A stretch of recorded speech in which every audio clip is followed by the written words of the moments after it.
Don't watch it. I'm just playing with you all. What is going on, guys? Welcome back to the channel. It is Professor Anime. Welcome back to yet again another video here on the channel. Today we are going to be discussing Netflix's adaptation of Death Note, originally done by Tsugumi Ohba and Takashi Obata.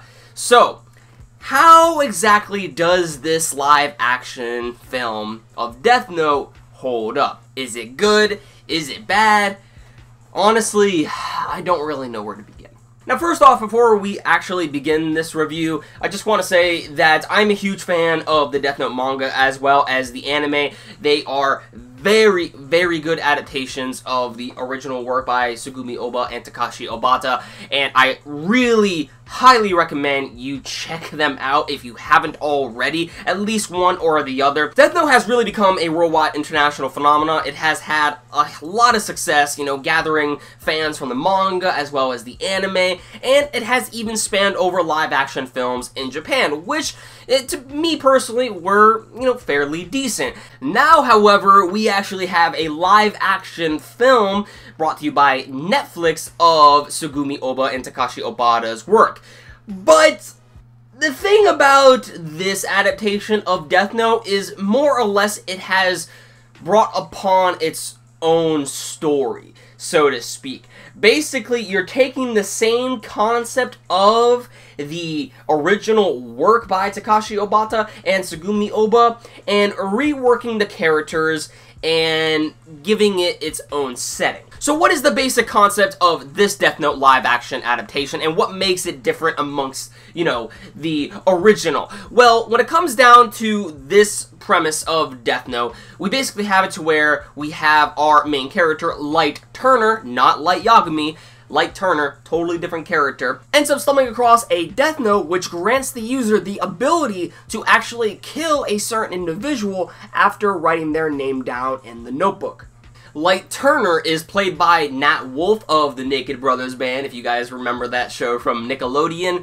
Yeah, Nat Wolff plays Light Turner within the film, and personally, when it came down to his acting as, you know, presenting the role of Light, I did not like it one bit. I mean, just when it came down to Nat Wolff's acting as Light Turner, it was honestly laughable. It was very childish on how he presented himself as Light. And that's the thing about, not only was, you know, his acting childishly funny throughout the film, because I was watching this with Blade Ninja 009, and we were laughing at some parts when it came down to his acting. We really were.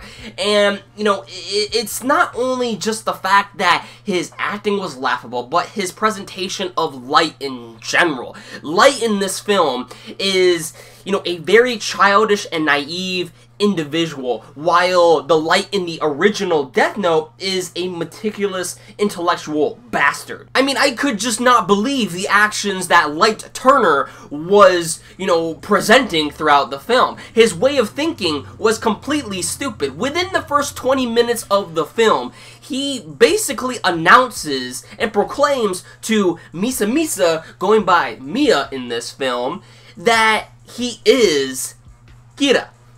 And he has the ability to kill people with the Death Note within the first 20 minutes of the film.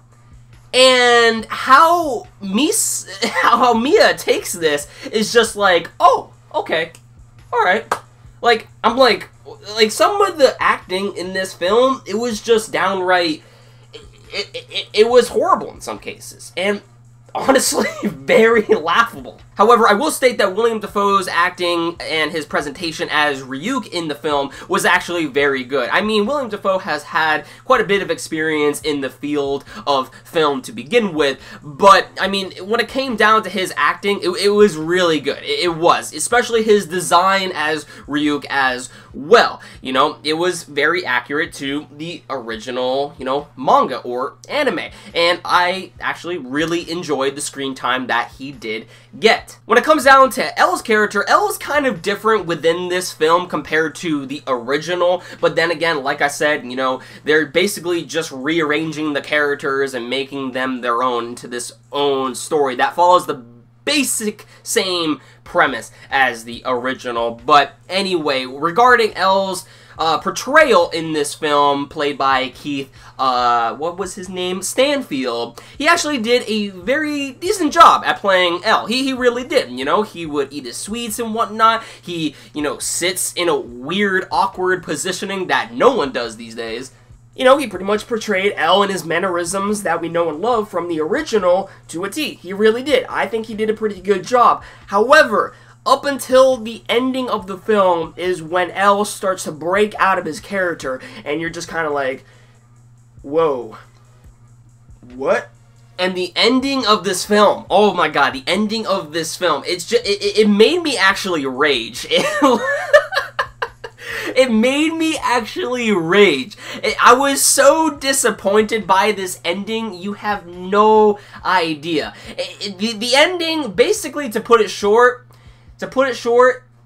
you know, when it comes down to the ending of this film, 2 words summarize the ending. Plot convenience. Yeah. It was just like, oh my god, the ending, it was very bad. It was a very stupid ending. It really was. And I'm not saying this just as like a fan of the original. Like, when it comes down to the ending, it was very, very dumb. Just some of the scenes within the film were very questionable and just honestly did not need to be there, especially at the end, you know, of the film. After its ending, they had the audacity to put several clips within the film of bloopers of the filmmaking process of the film, and they really just treated its ending as a joke and immediately put in bloopers at the very end of the film. Honestly, this whole movie was a joke. I mean, don't get me wrong, when it came down to my expectations of the film, I wasn't really expecting much to begin with, but just how this whole movie, like, if we just completely disregard that the anime and manga of Death Note exists and just grade this movie in its entirety alone, you could definitely point out the faults within it and its choices of scenes and just its directing, because it was honestly not that good. Whew, okay, but yeah, I think I'm done ranting now, honestly. This was originally going to be a discussion review, but it probably turned out to be more of a rant, so yeah, sorry about that, but I mean, I just can't, I can't fathom this movie. I really couldn't. It was very laughable. It was.